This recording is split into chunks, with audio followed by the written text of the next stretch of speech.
रीवा में सड़क हादसे में 2 जैन नारिका माताओं की देवलोक गमन के बाद शिकोहाबाद में सकल दिगंबर जैन समाज ने विरोध जताते हुए एसडीएम को ज्ञापन सौंपा। समाज ने जैन साधु संतों की सुरक्षा के लिए राष्ट्रीय स्तर पर संत सुरक्षा नीति लागू करने और हादसे की निष्पक्ष जांच की मांग की। हमारे रीवा में हमारी नारिका के ऊपर जो हमला हुआ है उसके विरोध में हम लोगों ने राष्ट्रीय स्तर पर ज्ञापन दिया है। जैन समाज पूरा अहिंसक है, किसी भी प्रकार हिंसा नहीं चाहता।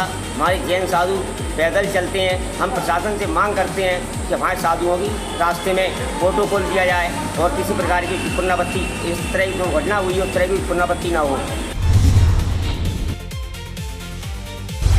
फिरोजाबाद कलेक्ट्रेट सभागार में जिलाधिकारी संतोष कुमार शर्मा की अध्यक्षता में अभियोजन कार्यों की मासिक समीक्षा बैठक आयोजित हुई। बैठक में लंबित मामलों के त्वरित निस्तारण, प्रभावी पैरवी और अभियोजन कार्यों में पारदर्शिता बढ़ाने पर जोर देते हुए अधिकारियों को सख्त निर्देश दिए गए।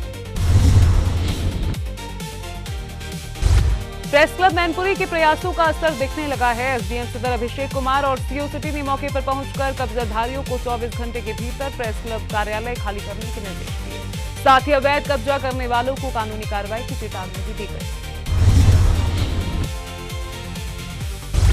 एक शिकायत प्राप्त हुई थी जिलाधिकारी महोदय को, माननीय मंत्री जी के यहाँ भी शिकायत प्राप्त हुई थी कि प्रेस क्लब मैनपुरी एसोसिएशन को यहाँ पे अलॉट किया गया था 93 में एक आवास एक ऑफिस अलॉट किया गया था, एक भूखंड भी था जिसके ऊपर कुछ कंस्ट्रक्शन भी कराया गया था जिसको अवैध लोगों ने, अवैध कब्जाधारियों ने कब्जा कर रखा था। तो जिसके संबंध में आज सीओ साहब और मेरे द्वारा इसकी जाँच की गई और जांच की जो भी अवैध कब्जाधारी है उसको चेतावनी जारी की गई। सबने ये कहा है कि वो आज ही उसको खाली करा लेंगे।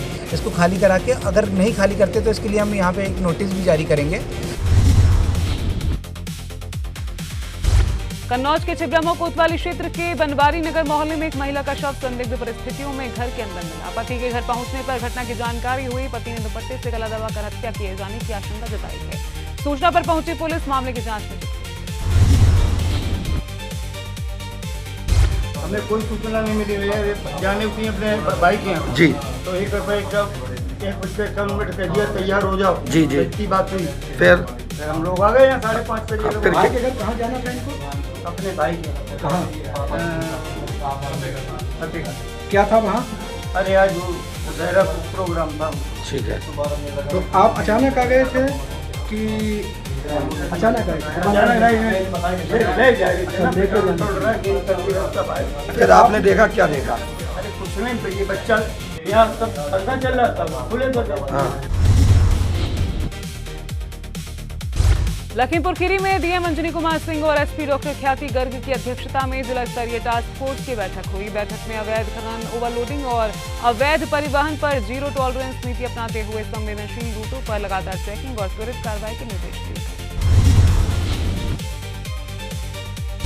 बरेली में लगातार बिजली कटौती और भीषण गर्मी के खिलाफ समाजवादी पार्टी कार्यकर्ताओं ने बिजली विभाग के खिलाफ प्रदर्शन किया। सफाई सफेद घड़े लेकर पहुंची और विभागीय लापरवाही के विरोध में उन्हें फोड़कर नाराजगी व्यक्त की। प्रदर्शनकारियों ने मुख्य अभियंता को ज्ञापन सौंपकर बिजली व्यवस्था सुधारने की मांग की।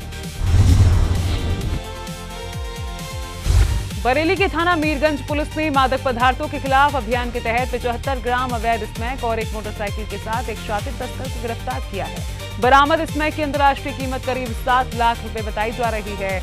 आरोपी पर एनडीपीएस एक्ट में मुकदमा दर्ज कर न्यायालय में पेश किया गया। बरेली पुलिस ने सड़क दुर्घटनाओं पर नियंत्रण के लिए विशेष सघन चेकिंग अभियान चलाया। इस दौरान नशे में ड्राइविंग, मॉडिफाइड साइलेंसर, रूटर और बिना एचएसआरपी वाहनों समेत विभिन्न नियम उल्लंघनों पर 683 वाहन चालकों के खिलाफ कार्रवाई करते हुए करीब 44.77 लाख रुपए का चालान किया गया।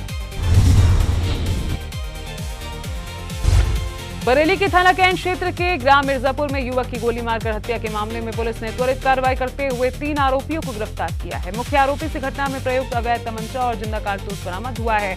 पुलिस ने हत्या और आयुध अधिनियम की धाराओं में मुकदमा दर्ज कर आरोपियों को न्यायालय में पेश किया।